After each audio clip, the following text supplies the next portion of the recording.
It is a hot afternoon across southeast Louisiana, less in the way of rainfall today, but that is likely going to change tomorrow. Lots of sunshine right now on our Pontchartrain Conservancy lakefront camera.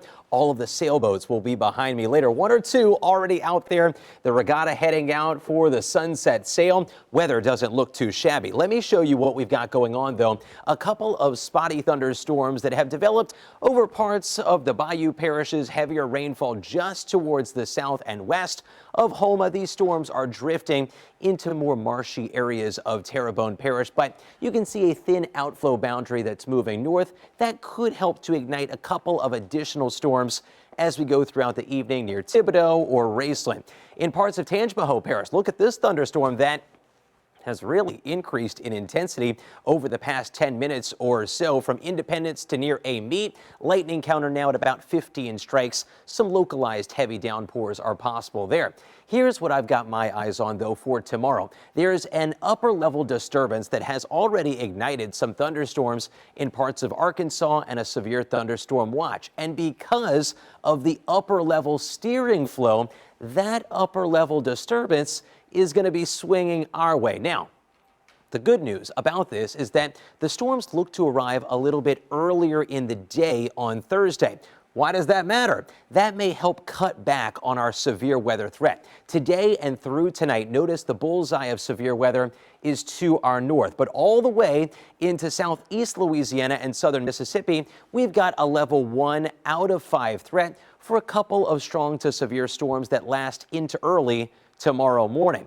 The concern, though, in addition to one or two spicy storms, is going to be for some localized heavy rain. That's why we've placed a WDSU first warning weather alert day for Thursday, now a level 2 out of 4 for flash flooding for the day tomorrow. Let me walk you through the hour by hour. A couple of spotty storms this evening, but many of us stay dry until early tomorrow morning. This is 5 a.m. Big storms west of Baton Rouge. Take this model with a grain of salt. Some models have this arriving a bit earlier, other models a bit later, but the takeaway is a broken line of showers and some hefty thunderstorms that could impact your morning commute on Thursday. Any of these storms could have some brief gusty winds, frequent lightning, and localized heavy downpours as they move into the metro between 8 to 10 a.m.